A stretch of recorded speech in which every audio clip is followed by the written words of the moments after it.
Welcome, and thank you for tuning in. You're listening to the Beyond 50 radio program. I'm Daniel Davis. On the program today, we're going to be talking about a very unique way that people who are in midlife or later can find themselves growing their own hormone replacement therapy. And one of the richest resources of being able to do that come from plant hormones, which you can sprout using sprouted foods that you can grow yourselves. So the question then is, why spend hundreds of dollars on expensive hormone replacement therapies or supplements? Well, our guest today knows all there is to know about plants and the natural hormones they'll contain. She's going to be offering scientific proof that explains why some women menopause without any issues and how you can become one of them just by growing your own hormone replacement. After spending 11 years as a comic, she became an author and inventor of joke writing formulas in her best-selling book, The Serious Guide to Joke Writing, then turned her formidable intellect toward the science behind menopause symptoms to revive an ancient way of preventing hot flashes and other signs of aging. I'd like to welcome to the Beyond 50 radio program today our guest and author of the book, Grow Your Own HRT, Hormone Replacement Therapy, that is. Sprout hormone-rich greens is only 2 minutes a day. I'd like to welcome Sally Duffel to the Beyond 50 radio program. Sally, Hello, thank you Daniel. for joining us. Thank you so much. I'm very pleased to be here. Now, that's quite a shift from being a comedian to being somebody who looks into plant therapies to see how people can actually do hormone replacement therapy. What was the shift there for you? Okay, well, it did take quite a few years. What happened was that I had to give up stand-up comedy because I had health issues. And as part of my trying to overcome them, I got interested in sprouted foods and food generally and became a bit of a sprouting expert. And so then when I hit 50 and had menopause symptoms, I knew sprouted foods had quite a lot of plant hormones in them. I started growing them. Then I started researching them because I thought, wow, this is amazing. It's really working. And then I wrote this book. So it took place over a number of years. It wasn't one day comic, next day scientist and hippie sprouting person. Well, I didn't figure that it was. It usually doesn't happen like most people tend to think, overnight, you're just going to kind of turn. But sometimes there is that thought of that crossroad that hits you and you think, I'm going to move in this direction with my life. So it must have been something that was very impactful for you to make that decision. Yeah, I think so. I mean, when I was a comic, I was already starting to realize the impact of foods. Because, like when you're on the road and you eat terrible food, and I started realizing, this isn't really that good for me. And I started taking apples in my bag and some sprouted foods and trying to have a packed lunch rather than eating at service stations. So I was already probably on the healthier end of the scale, really. So you're right, and maybe that did hint. I never dreamt it at the time that I might write a science book about plants. But it was there.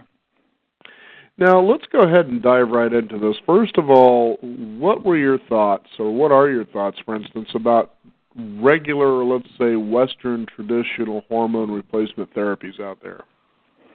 Okay, so hormone replacement therapy is possibly overkill in terms of that what they're giving women is massive doses of unnatural hormones. They're either from pregnant horses' urine or they're synthesized.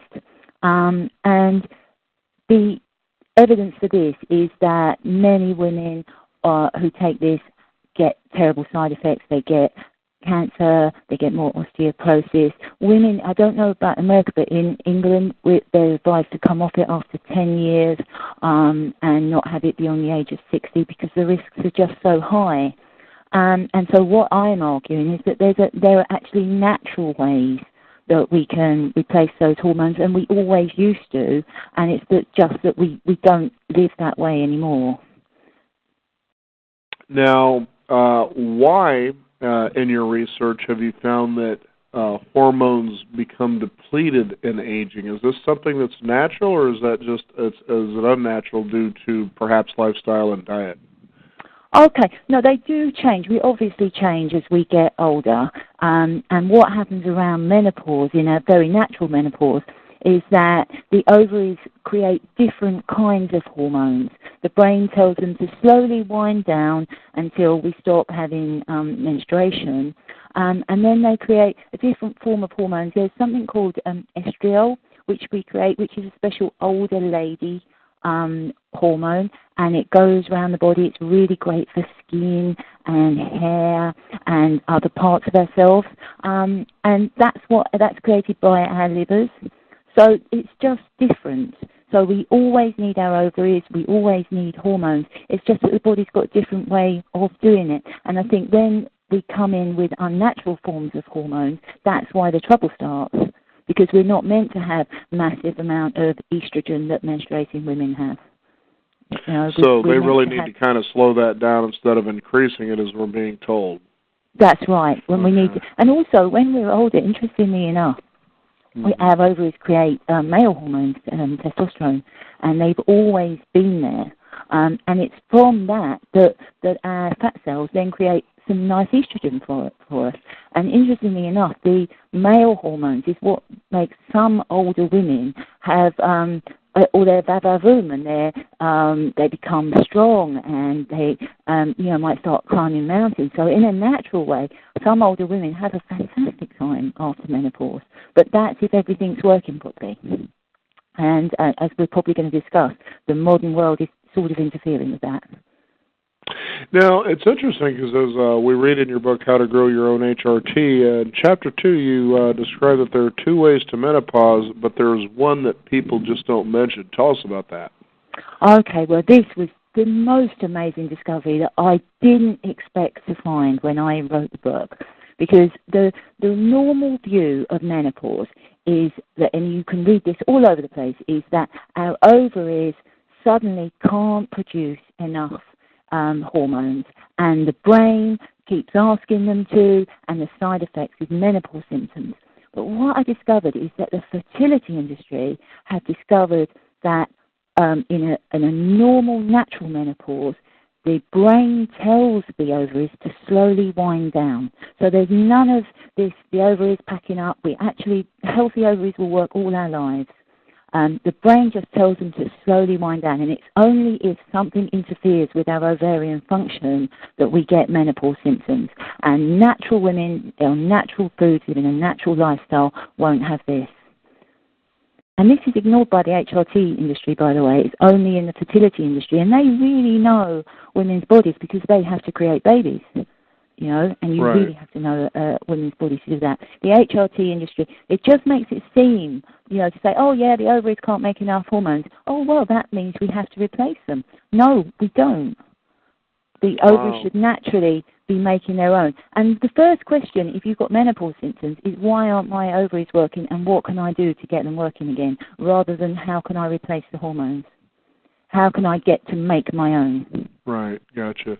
It's funny when you have industries out there that are dedicated to making money, trying to watch their profit lines, and so they find ways, very unique, tricky ways of getting you to believe particular things. I mean, we've actually talked about these things on the program over and over again, and one of the more unique things I'd seen in a documentary had a lot to do with the the food industry, and it was funny how when they looked into industries such as let's say it's cancer research, for instance, or it's leukemia or diabetes, and they go to their websites and they have these pages in their websites that suggest particular, recipes, and they're like, but isn't this anti to what it is you're trying to get people to do here? Wow. And it was funny how, these people, this interview's done. It's like, but why are you posting this garbage on your website when you know that this is the reason that perhaps people might get these diseases in the first place? Wow. Pretty crazy stuff, yeah. It is crazy stuff. And I think when health becomes big business, that's when it's a problem, because you've got a conflict of interest, haven't you? You've got people wanting to make money, and they're not interested in a simple solution, if there's no money in it. And that's a terrible way to be, really. So let's talk about some ways that we achieve hormone balance. It sounds to me like we always have it there. We're being led to believe that we don't, but in fact, the body has a natural way of doing this. And just to give our listeners an idea, we were talking about, for instance, the big pH water syndrome that's going on out there. The higher the water, the pH is alkali, you can prevent things like cancer. So being Americans, people typically think, well, more is better, when in fact, you keep raising that alkaline level and it's not going to be very good for your body at all. So they go out and they buy these expensive machines. But the fact is the body naturally balances pH in water once you take it in. And I was kind of surprised to hear about that, but we've actually had a couple of doctors come on the program saying, you really don't need these expensive machines. They might be great for purifying water, but, if you want to alkalize your water, just pour a glass of water and squeeze a lemon in it. Wow. So, isn't that amazing? Uh-huh. Oh, it's so great your program's there to put everyone right, It's so great. So tell us about the amazing ways we achieve hormonal balance. Okay. So, first of all, obviously, my book's about growing sprouted foods that contain plant hormones. And what plant hormones do is they run around the body and they get on hormone receptors. So if you take plant estrogen, for example, a plant estrogen will get on the hormone receptor, and if we've got too much estrogen in the body, it will offer a tiny dose to calm everything down. But if we have too little estrogen, it will offer a massive dose in order to top us up.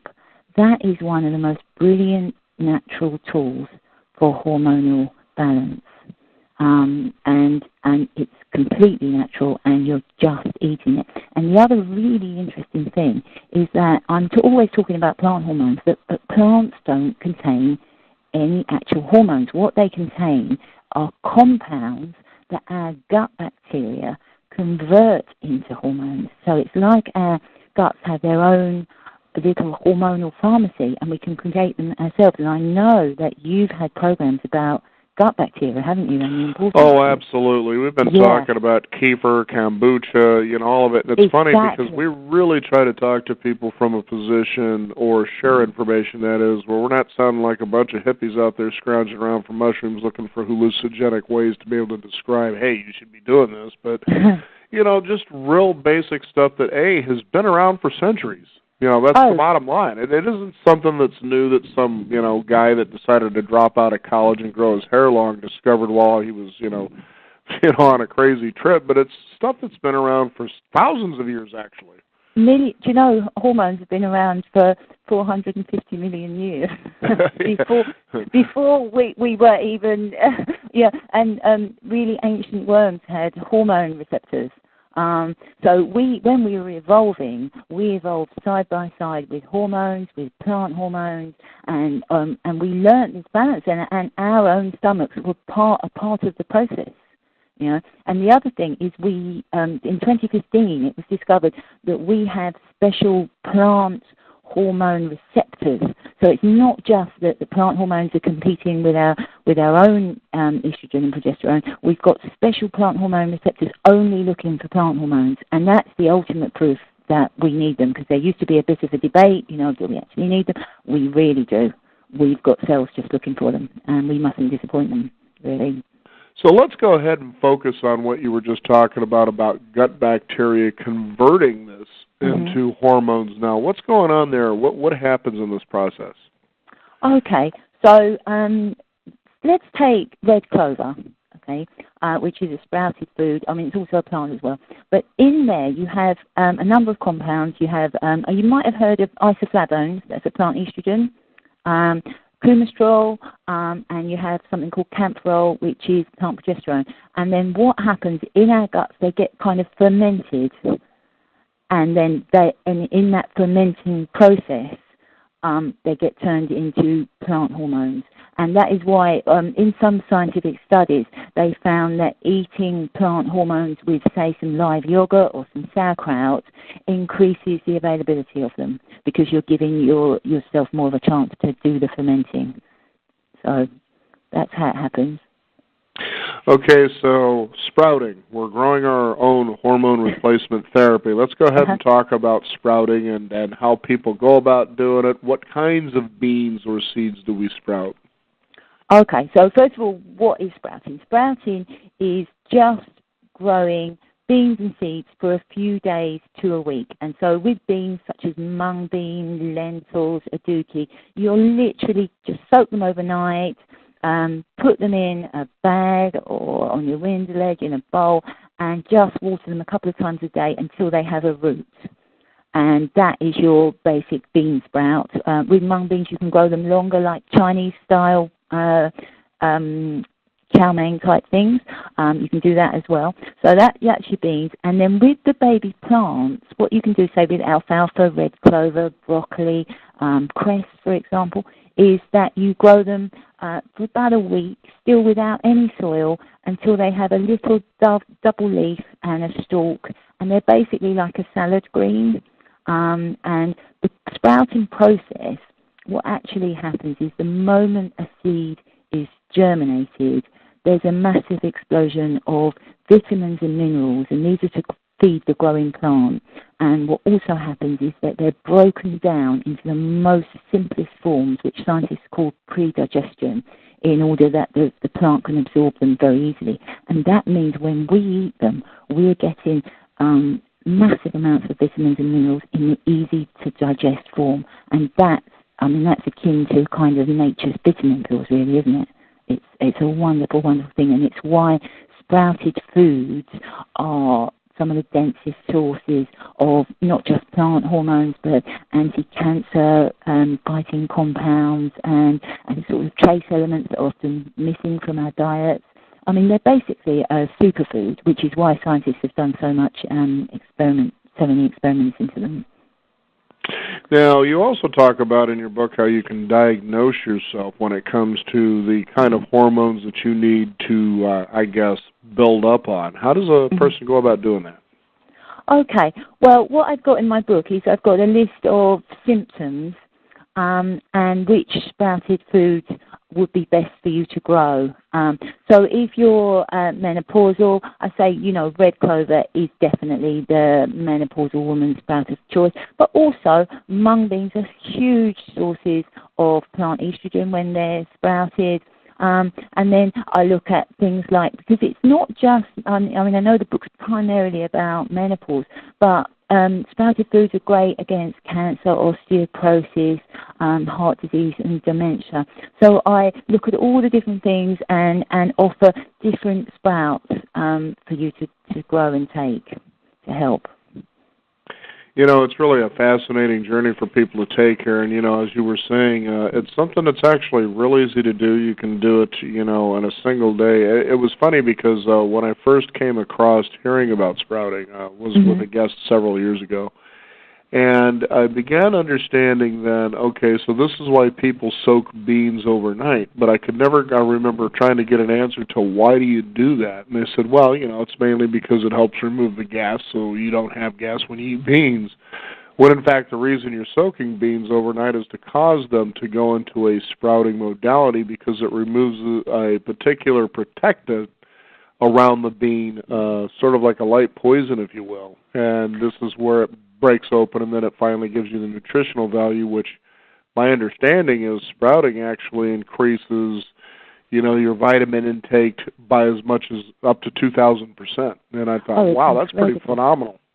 It really is phenomenal. And you're right about it, especially with the beans, cutting down on the gas, because all beans are sort of have these, they're called anti-nutrients because they will stop us absorbing other nutrients, and they're basically toxins that our stomachs don't like, So that is the first thing. Even if you don't sprout, definitely soak overnight, because that just sloughs off some of those. And then obviously sprouting, you're taking it into the superfood area. So, and it's so simple as well.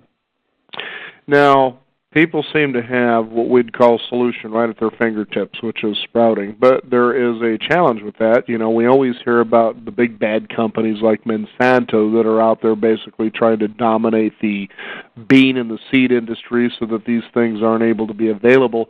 How do people find, a good source of, let's call them heirloom beans and seeds if they want to go ahead and go about doing this? Okay, well, there are specialist sprouting sites in both Britain and America that sell beans and seeds that are specially made for sprouting, so they won't have any pesticides on them, because often we're eating them raw as well, so you don't want anything like that or any pesticides deep inside them.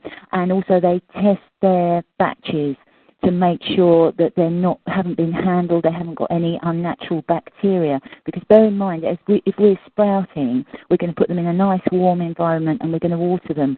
So you don't want ever to have any bacteria that might be able to grow. So specialist beans and seeds are very well worth investing, especially because it's compared to buying supplements or going on a traditional HRT, it's still incredibly cheap. It's still, I think a bag of beans is, just cheap food, really. Yeah, so do look online.